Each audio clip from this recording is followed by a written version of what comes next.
So here's Salzburg again, with the castle of Salzburg itself up above the city.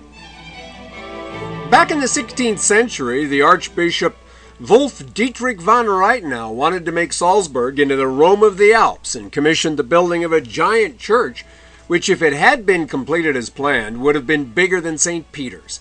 However, he got into a quarrel with the Duke of Bavaria, and the latter eventually imprisoned Wolf in his own castle there. You shouldn't feel too sorry for him, though. His kind of ambition doesn't make an archbishop look good, and he also had 16 children by a Jewish mistress. When Mozart was born here in 1756, the archbishop was a much more easygoing sort of fellow named Sigismund von Schrattenbach, for whom Wolfgang's father, Leopold, worked as deputy Kapellmeister.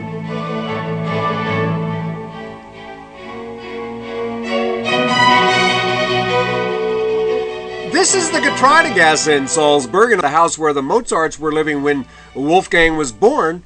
Mozart has become such a big source of income for the city, I think it could almost be renamed Mozartburg. It seems like everything in the city's connected to him in some way, and there are, of course, Mozart t-shirts, hats, all kinds of other clothing, Mozart liqueur, Mozart cookies and candy. You can even get his picture on a mouse pad for your computer now. This is the other side of the house on the Kollegenkircheplatz. The Mozarts occupied a flat on the 3rd floor. By the time Mozart was born, his older sister Maria Anna, who was 5, was already showing musical talent, but it soon became clear that her little brother was altogether in a class by himself. Fathers can be forgiven hyperbole, but when Leopold called Wolfgang the miracle that God let be born in Salzburg, that wasn't just paternal exaggeration, that was just pretty much objective fact. In an interview, Dick Cavett once asked Leonard Bernstein's father if it were true that he hadn't encouraged his son Lenny's musical talent. "Well, yes," said the elder Bernstein. "How was I to know he was going to grow up to be Leonard Bernstein?" Well, I don't think Leopold Mozart ever had any doubt that his son would grow up to be Wolfgang Amadeus Mozart.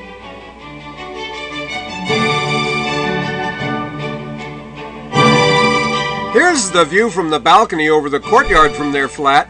There have, of course, been a lot of child prodigies of various kinds in music, but none ever equaled Mozart's ability to not only play but write music of first-rate quality. By the time he was 8, he was composing symphonies. You're hearing an early one now, written probably when he was 11 or 12.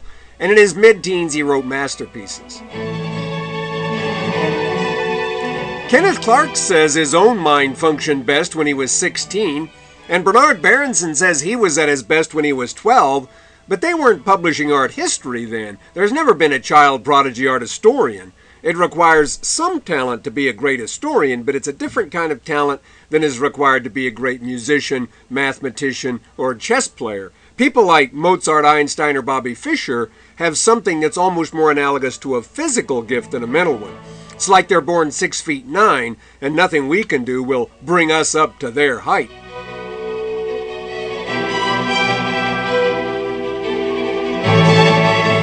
Here's one of the rooms in the Mozart flat where you can see a portrait of Mozart painted when he was in Italy on the back wall, and portraits of his father Leopold and mother Anna Maria on the right, and a couple of period keyboards. There's some controversy over the way Leopold focused Wolfgang so much on music, and he has been accused of exploiting him. But there's good evidence that the latter had, if anything, to be discouraged from playing, to be chased away from the piano. Certainly Leopold has never been accused of physically abusing him in the manner of Beethoven's father. By the time Wolfgang was 6, he was a virtuoso on the violin as well as the keyboard, and could easily play blindfolded. He could identify any note played on any instrument and do all sorts of other musical tricks. There's a story from his later life regarding a challenge he made to Haydn to play a piece he'd written that required the hands to be at both ends of the keyboard at the same time a note was to be played in the middle. When Haydn pronounced it impossible, Mozart took over and hit the note in the middle with his nose. This is especially interesting to me because I was stunned one day to see my own then 6-year-old son, who has no talent for music but much for video games, playing away one day on his computer keyboard, both hands in use, hitting the space bar with his nose.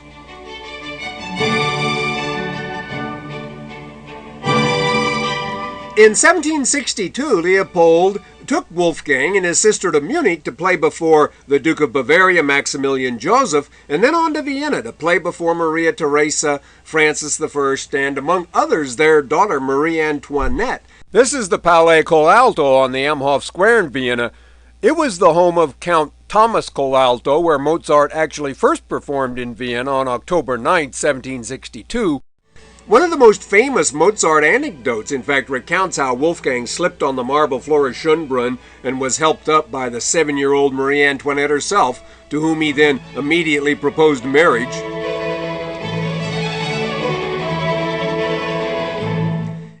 After returning to Salzburg in January 1763, the family set out again a few months later on an even more ambitious tour, which would take them all over Europe for nearly 4 years. This is an anonymous portrait of Mozart at about this time. In Paris, thanks to the help of Melchior Grimm, the influential German author then living there, the Mozarts were introduced to some of their best opportunities and were universally acclaimed. It was apparently during this long trip through Northern Europe that Mozart produced his first real compositions between the ages of about 7 and 11, and we'll hear one of those now. This is number 16 in the catalog of Mozart's work put together in the 19th century by Ludwig Kuckel, so it's called K16, or sometimes just Symphony Number 1. There are 626 works altogether in the Kuckel catalog.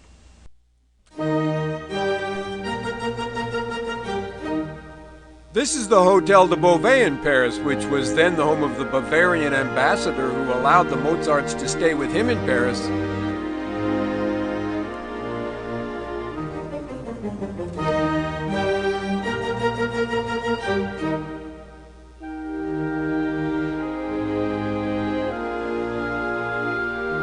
It's still a private home and not open to the public, but this is the fine courtyard.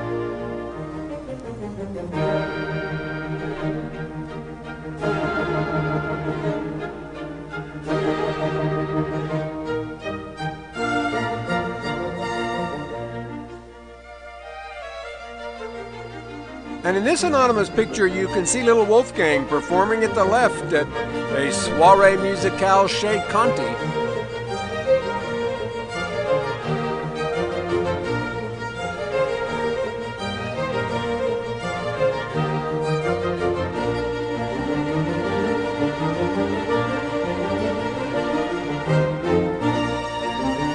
This is another anonymous picture of him as a boy.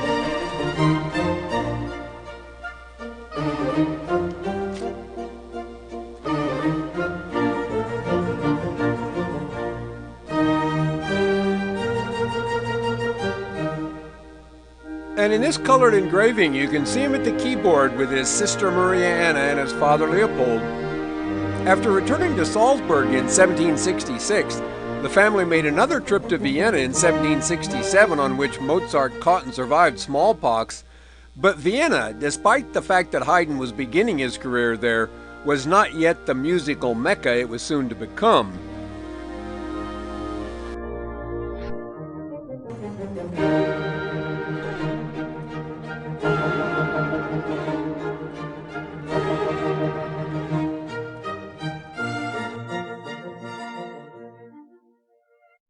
Italy was still regarded as the country which had thus far produced the best in music, and in 1769, Mozart and his father made the first of what would be 3 trips there in the next 4 years. This is the address in Venice where they stayed on their visit in 1771, but on these trips they also visited Milan, Bologna, Rome, Florence, Naples, and Wolfgang's performances were everywhere acclaimed. He was even accused in Naples of wearing a magic ring that made his amazing skill possible. This is the Villa Lecce near Cremona, where he stayed for a while on one of his Italian trips, and it was during these trips that he produced his first serious operas, Mitradari, Re di Ponto, and Lucio Silla, which were big hits with the sophisticated and critical Milanese opera audiences. These are rarely performed now, but it was also in Italy that he wrote what is certainly one of his earliest enduring masterpieces, the Exultati Jubilati, at the age of 17, which alone entitles him, I think, to membership in the Teenage Hall of Fame. But he was to write many other masterpieces in his teens as well, as I said, including the Symphony No. 19 at the age of 16, the Piano Concerto K271, the Serenade K250, and all 5 violin concertos. We'll hear part of the Alleluia from the Exultati Jubilati now, while we see a little bit more of the Villa Lecce.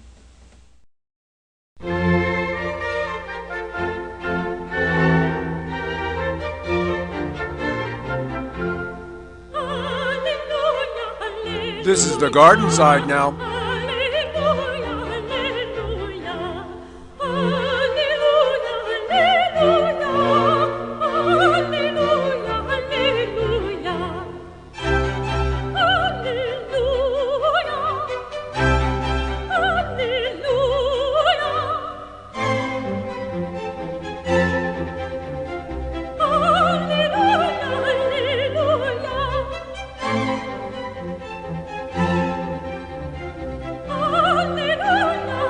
Stables.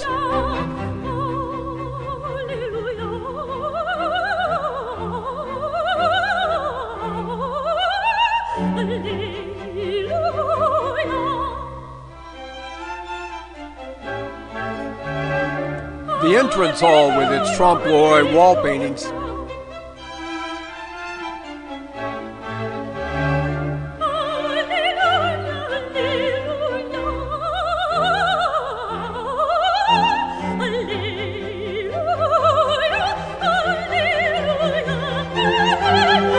This is the actual staircase now.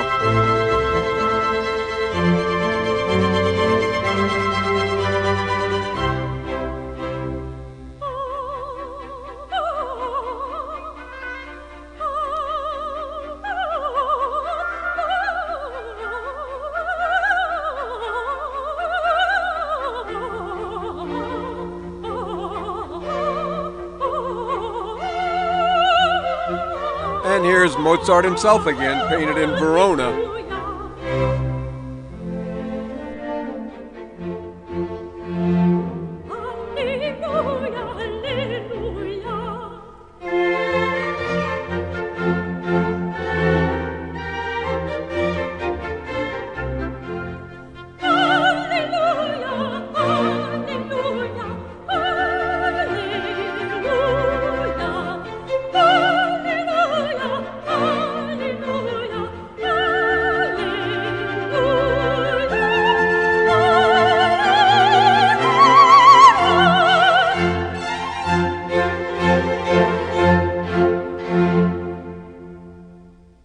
Just after Mozart's return to Salzburg in 1771, following his second Italian trip, the kindly old Sigismund von Schrattenbach died and was replaced by Hieronymus von Colloredo, a very different sort of fellow. He was a cultivated man of the world, admired Voltaire, and was interested in the social reforms of Joseph II, but he expected his Kapellmeister, Leopold Mozart, to work for him and not go wandering all over Europe.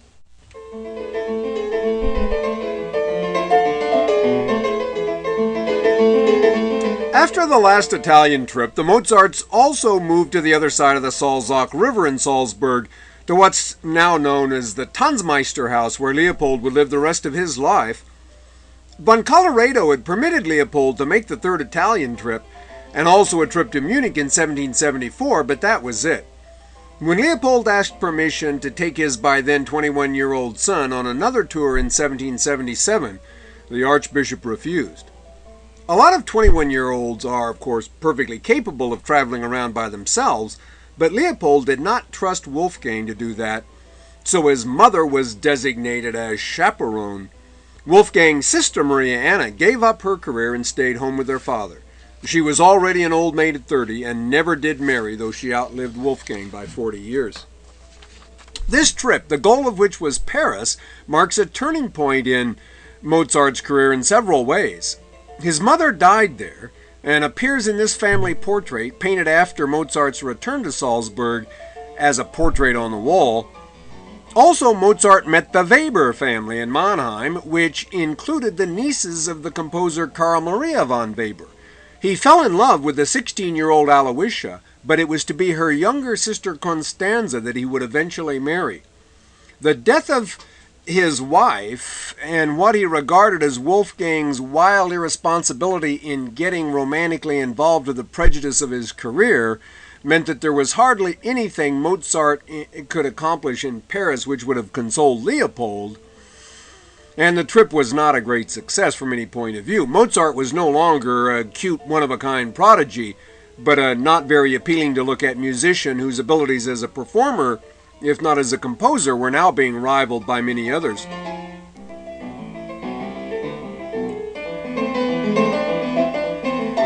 He met again Marie Antoinette, now the teenage Queen of France, whom we see here, and was offered what sounds like a good position as organist at Versailles, with plenty of time off for traveling. But although it would have given him the kind of steady job Haydn had, and which it seems would certainly have been good for Mozart, the organ was far from his favorite instrument, and he turned it down. He did write several fine pieces of music in Paris, however. You've been hearing one, the Sonata K310, being played on a pianoforte of Mozart's day, and he was generally well received, though not well paid, having to borrow substantially from Melchior Grimm and having to depend on Grimm's friend Madame d'Epinay, whom we'll hear more about later, for a place to stay.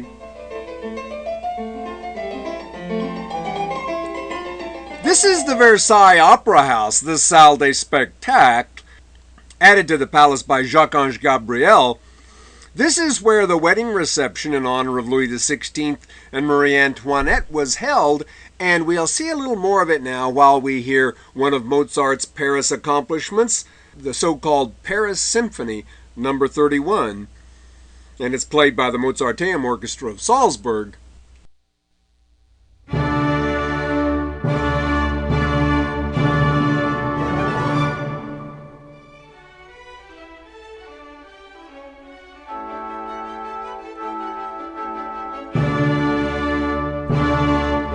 Now you're looking back toward the audience with the royal box at the upper center.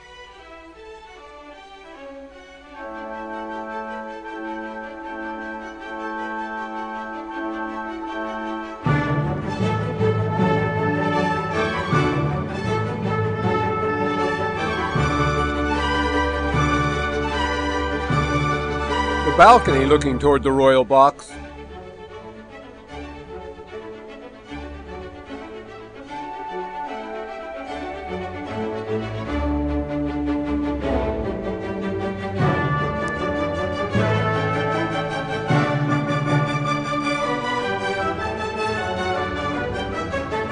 Here it is, lit for an evening performance.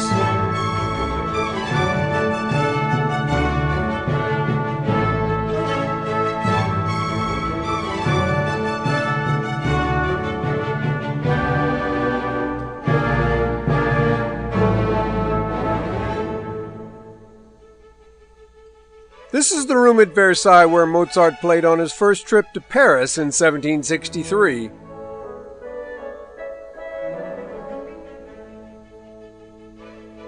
And this is the music room of Marie Antoinette, where he performed before her 14 years later now in 1777. By this time, the florid botanical style, the Rococo decor was on its way out. The table legs are straight, the lines of the fireplace are straight, the decoration of the boiseries is more geometrical.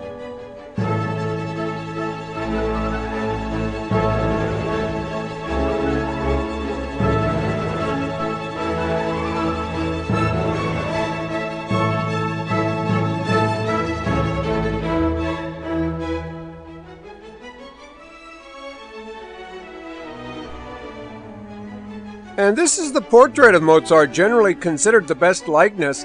It was painted by Joseph Lange, who was Mozart's brother-in-law. He married Aloysia von Weber, Mozart's own first love.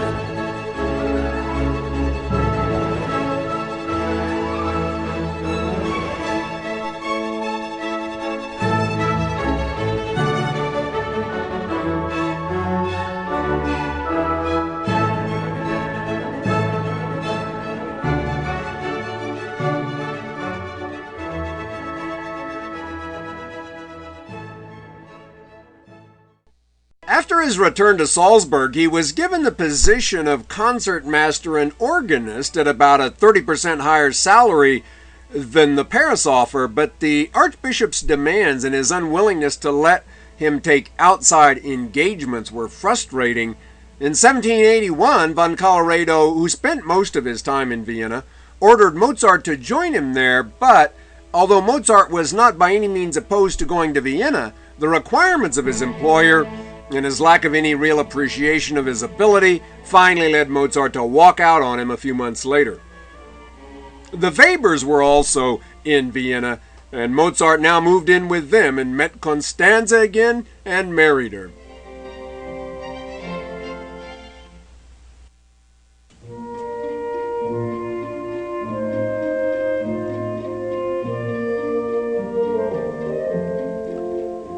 This is an anonymous portrait of Constanze, whom Mozart seems to have genuinely loved till his death, but who was not at all someone his father believed, or most of his biographers have believed was a good choice. His father wanted him to marry someone like Maria Theresa, I think, a strong Deutsche Hausfrau who could run a no-nonsense household and not create any problems for the divine Mr. M. But since he wrote dozens of the greatest pieces of music ever written while they were married, it's a little hard to complain convincingly about her effect on him.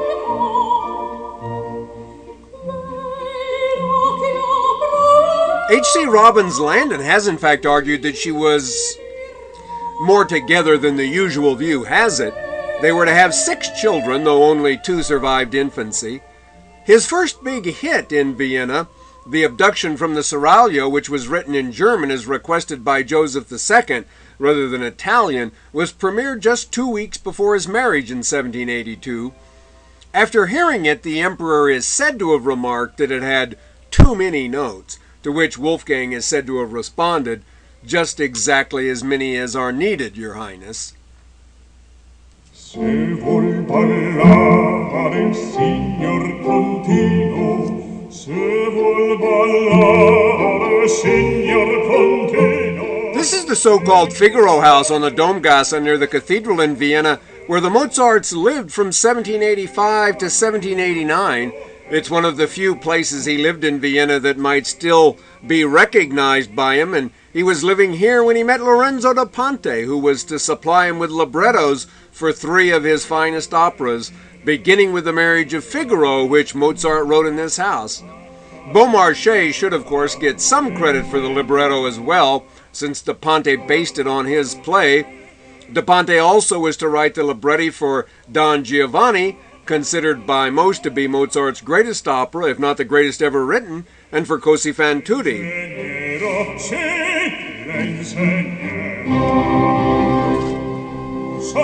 While living here, Mozart also wrote many of his other most important symphonies, concertos, chamber pieces, and so on, including Eine kleine Nachtmusik for some unknown purpose. Counting Juvenalia, he was eventually to write 20 masses, 23 operas, about 70 sonatas, 29 string quartets, 49 symphonies, 27 piano concertos, 25 more concertos for various other instruments, plus hundreds of other works.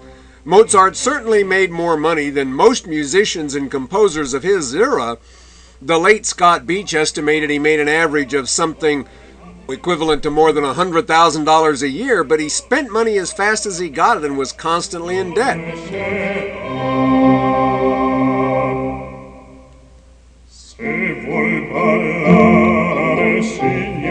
This is part of the autograph score of the Hafner Symphony No. 35.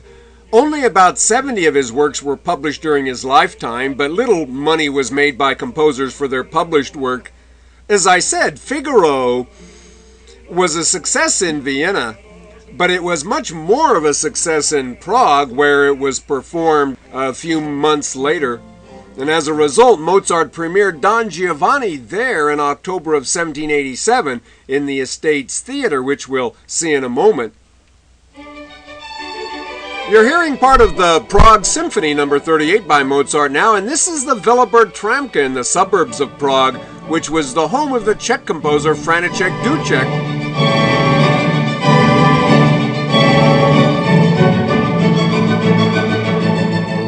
And Mozart stayed here several times between 1786 and 1791 and wrote parts of Don Giovanni here.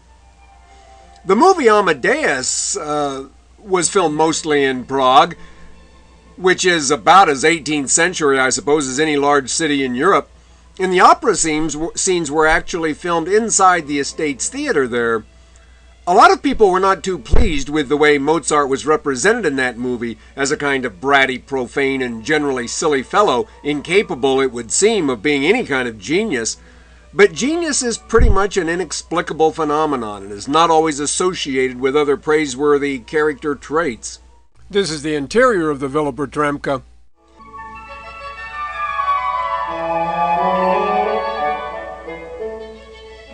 Antonio Salieri, Mozart's nemesis in the movie, if not in life, is a desperately hard-working wannabe genius willing to give up everything to write great music, but he just can't do it.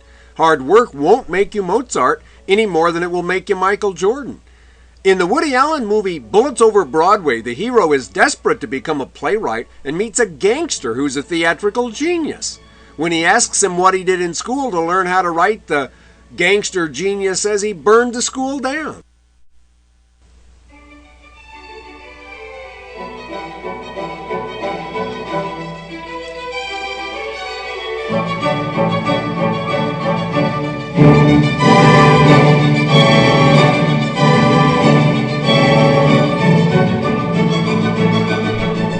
And this is the Estates Theater itself in Prague now. Mozart died at 35 while he was at work on the Requiem, which was commissioned from him by a masked stranger who in the movie is Salieri, but who in real life was a fellow named Count Walsegg who wanted to pass the work off as his own. It was completed not by Salieri, but by Mozart's pupil, Franz Sussmayer. There's no evidence Mozart was poisoned by Salieri. This is the address at which Mozart is said to have died in Vienna in 1791, 8 Rauhensteingasse. No one knows exactly where Mozart was buried. The secular attitude of Joseph II had made attention to funerals socially incorrect, and the fact he was buried in a multiple grave is also in that atmosphere not especially surprising, but that no one seems to have taken any real notice of his burial at all is still a bit hard to believe. We'll return to Prague now and see a little more of the Estates Theater while we hear part of the overture to Don Giovanni, which, as you can see, is scheduled for a performance.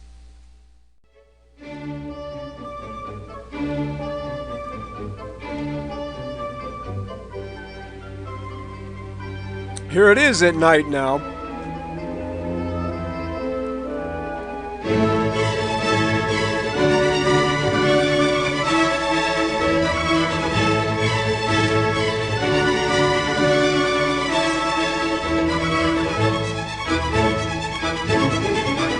Inside, looking down at the stage.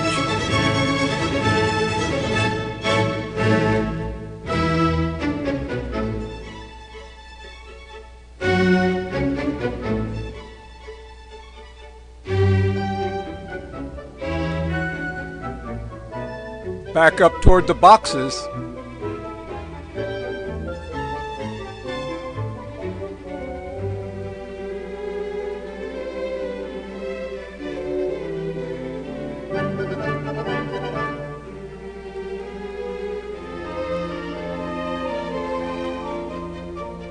The box is up closer.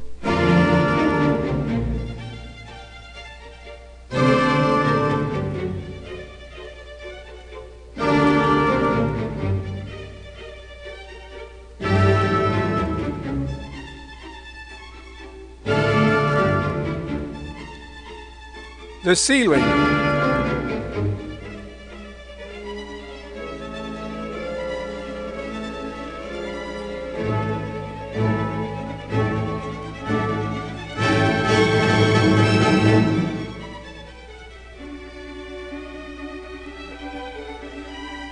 The cast-on stage.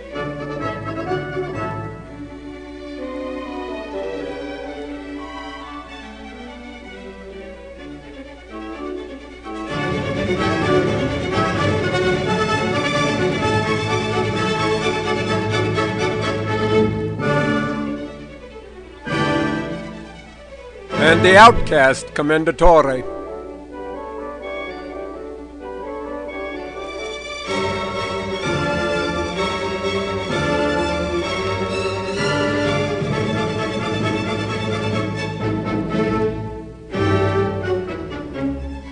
And here's Mozart in the Bird Garden back in Vienna.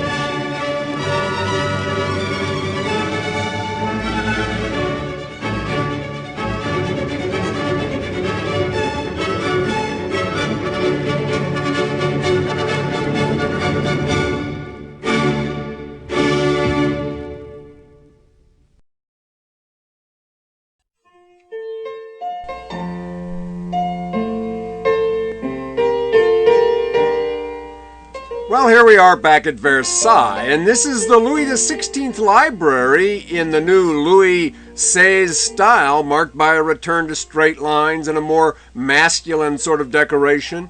This will lead right through the Revolution to the Empire style of Napoleon's day. As much as Louis XVI and Robespierre and Napoleon all disliked one another, they all shared the same artistic taste.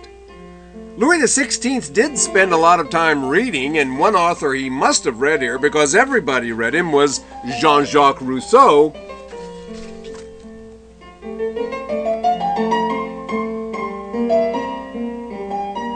This is Les Charmettes, near Chambéry in southeastern France.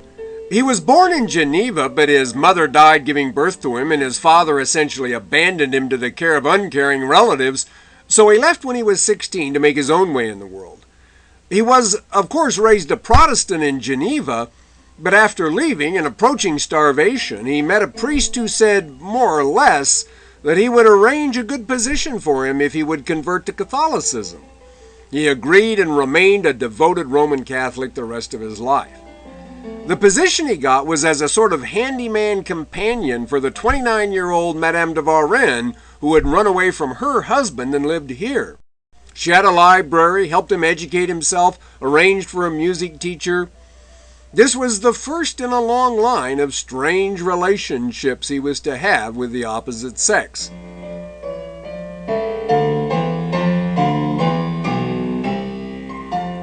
This is a portrait of him by Maurice Quentin de la Tour. In 1741, he left for Paris and became successful enough as a composer and music critic that the theater could have become his main occupation, but he gave it up for reasons that are not altogether clear, and in 1749 wrote the first of his important philosophical tracts, the Essay on Arts and Sciences, which was followed in 1755 by the famous Discourse on Inequality. In these efforts, he became the first important thinker of modern times to argue that civilization is not something to be valued and striven for, but is instead bad and unnatural. Nature, he says, would have snatched science from us the way a mother snatches a match from her child. And he says, the greater part of our ills are of our own making, and we might avoid them by adhering to that simple life which nature prescribes. A state of reflection is contrary to nature, says Rousseau, and a thinking man is a depraved man. When we look, he continues, at the health of savages, and see that they are scarcely ever troubled with our disorders, we are tempted to believe that in following the history of civilization, we are following the history of a disease. Pursuant to this philosophy, he took as his mistress Thérèse Levasseur, a maid in his hotel who couldn't read or write or even tell time.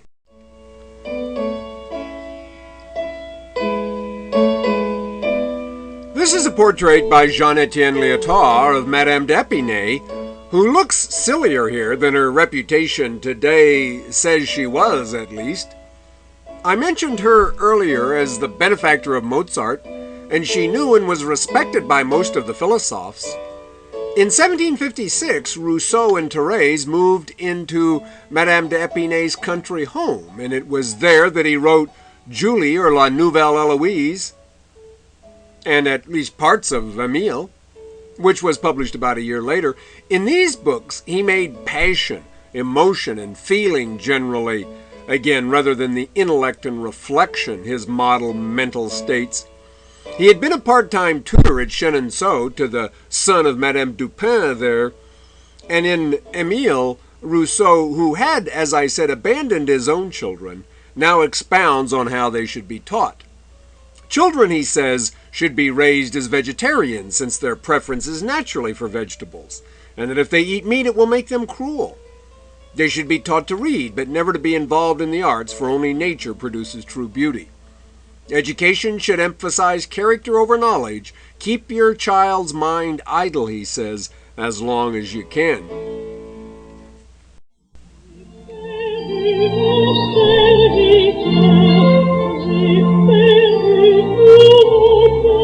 You're hearing part of Rousseau's opera, Le Devin du Village, now.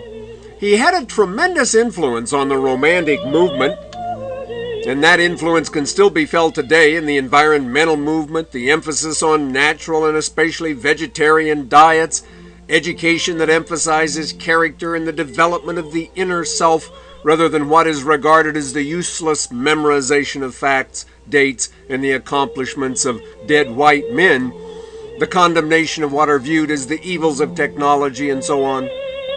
Marie Antoinette herself had a whole little village of romantic bungalows built in which she and her friends could play at being shepherdesses in the beautiful, natural world of the Parc de Versailles. The vilified peasants of the bad old era of the Ancien Regime were, by the time the hameau was built here, well on their way to becoming the nouvelle noblesse of the Revolution, which would cut the heads off those born into the politically incorrect classes of the new social order.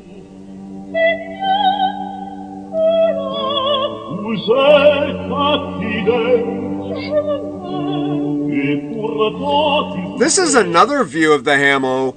The main problem with most of Rousseau's theories is simply that they're completely unsupported by evidence. The closest he ever came to the noble savage was reading Robinson Crusoe, which was in fact his favorite book. He seems to think, never having left civilization himself, that living at the hameau was roughly what it was like living in the Congo or Canada in his day, and he commits what's been called the Tahiti fallacy. He thinks that because savages don't have our problems, they don't have any problems.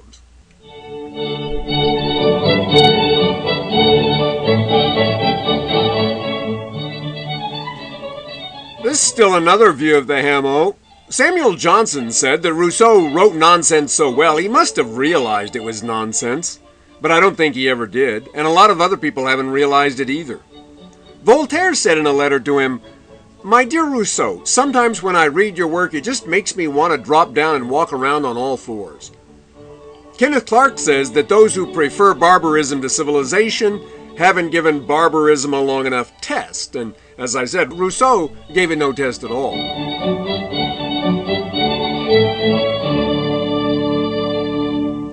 Bertrand Russell, who in politics at least was something of a romantic, says that Rousseau was the intellectual ancestor of Hitler.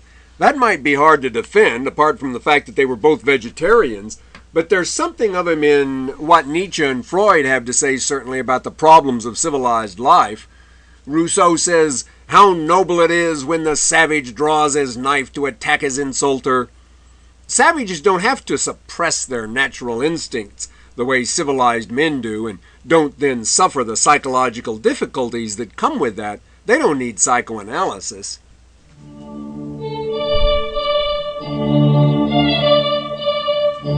This is now Rousseau's own idea of a teepee in savage nature, about 20 miles from Paris, the Chateau of Hermenonville, which was owned by one of his admirers who allowed him to live here.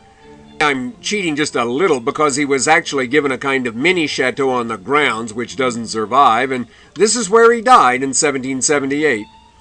He was buried in the tomb you see there on an island in this lake near the chateau.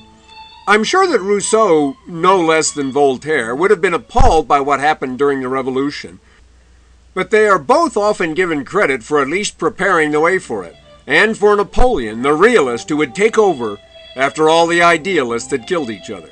And we'll see how it happened next time.